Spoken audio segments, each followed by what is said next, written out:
Ready start.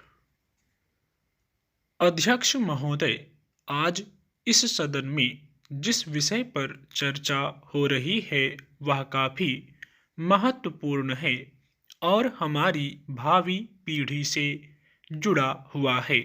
मुझे भी अपने विचार प्रकट करने के लिए आपने जो अवसर प्रदान किया है इसके लिए मैं आपका आभार प्रकट करता हूँ और हार्दिक धन्यवाद करता हूँ।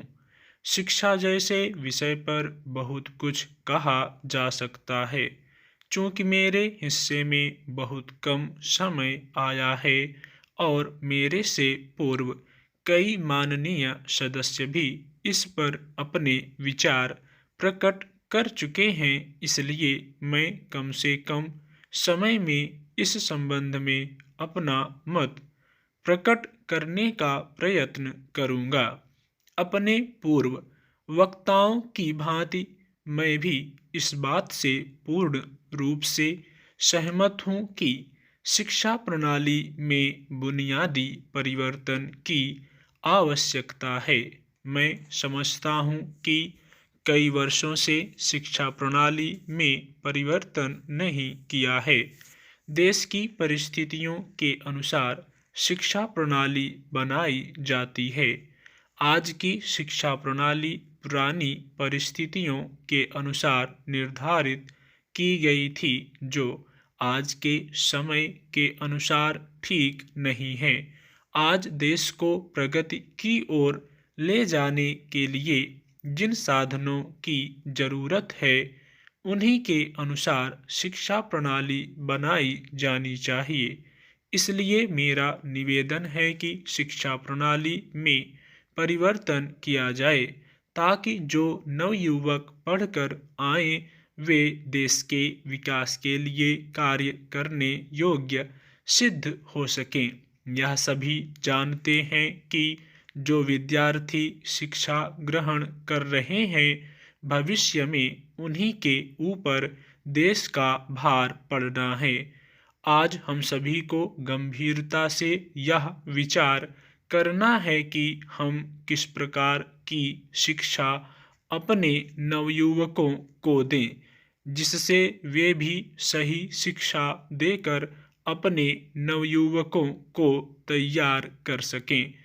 इससे न केवल युवा पीढ़ी को नई दिशा मिलेगी बल्कि देश को भी एक गति मिलेगी। मैं आज आपसे यह भी निवेदन करना चाहता हूं कि इस महत्वपूर्ण विषय पर चर्चा के लिए अधिक समय दें ताकि सभी सदस्यों को अपने विचार व्यक्त करने का अवसर मिल सके और शिक्षा के संबंध में ऐसी नीति बन सके जिससे देश को लाभ मिल सके।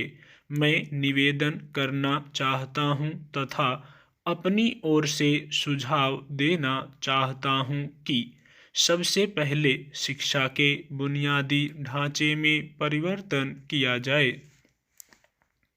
इस सदन के सभी पक्षों के सदस्य आज एक मत से इस संशोधन विधेयक को स्वीकार करना चाहते हैं। यह बहुत बड़ा और अच्छा अवसर आया है कि हम इस विधेयक पर इस सदन में चर्चा करके इसे पारित करवाने का प्रयत्न करें। इस देश में जितने भी राजनीतिक दल हैं उन्होंने अपने चुनाव घोषणा पत्र तैयार किए हैं और घोषणा पत्रों में यह कहा है कि इस संशोधन को मंजूर किया जाएगा।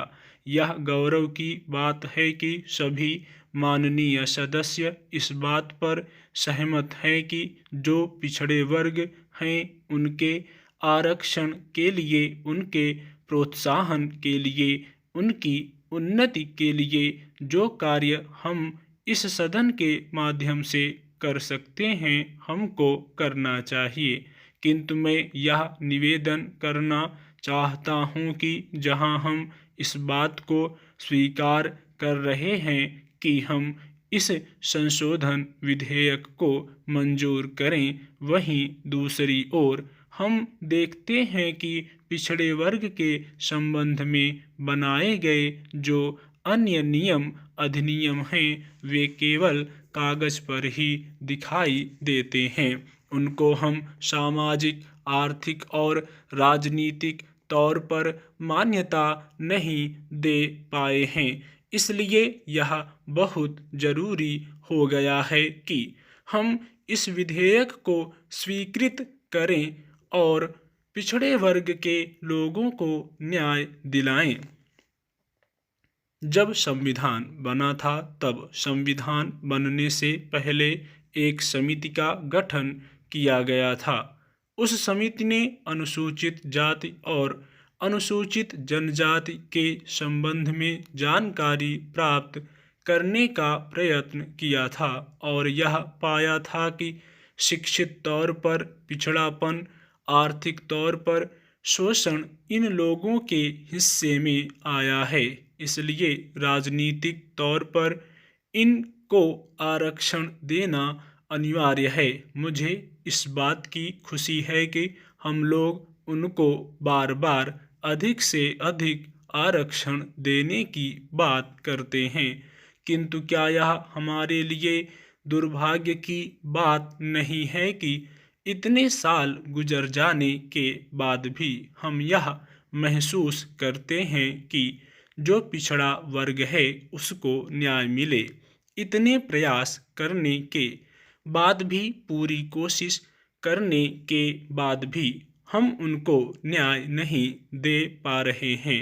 हम देखते हैं कि जितने आरक्षण के वायदे किए जाते हैं वे पूरे नहीं होते। मंत्री महोदय के बजट भाषण पर कई माननीय सदस्य यहाँ अपने विचार व्यक्त कर चुके हैं। कुछ सदस्यों ने वित्त मंत्री महोदय के सामने बड़े अच्छे सुझाव प्रस्तुत किए हैं। मैं भी सदन को इस संबंध में अपने विचारों से अवगत कराना चाहता हूँ। सर्वप्रथम मैं कर ढांचे के बारे में अपने विचार रखना चाहता हूँ। बजट में करों में कुछ छूट दी गई है, किंतु कुछ चीज़ों पर कर बढ़ाए गए हैं जो आम आदमी के प्रयोग में नहीं आती हैं। वित्त मंत्री द्वारा करों में जो राहत दी गई है उससे गरीबों को कुछ लाभ होगा, इसमें मुझे संदेह है। मेरे विचार से भारत की कर प्रणाली को बहुत सरल बनाया जाना चाहिए। कर इस प्रकार लगाए जाने चाहिए जिससे आम लोगों पर इसका असर ना पड़े। हम देखते हैं कि सरकार किसी वस्तु पर थोड़ा कर लगाती है, किंतु बाजार में उसके दुगुने दाम बढ़ जाते हैं।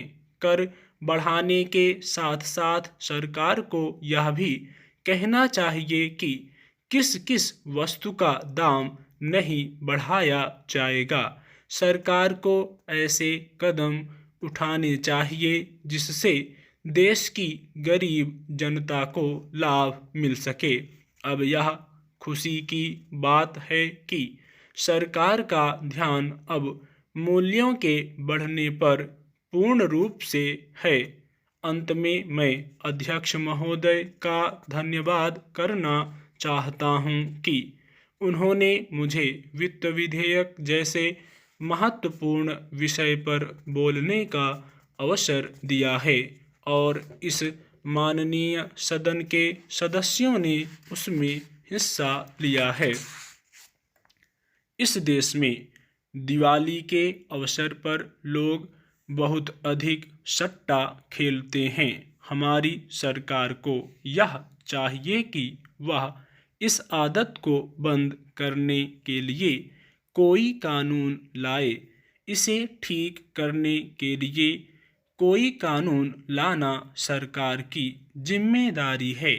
कम से कम छोटे शहरों में या गांवों में इस बुरी आदत को जरूर दबाना चाहिए। स्टॉप।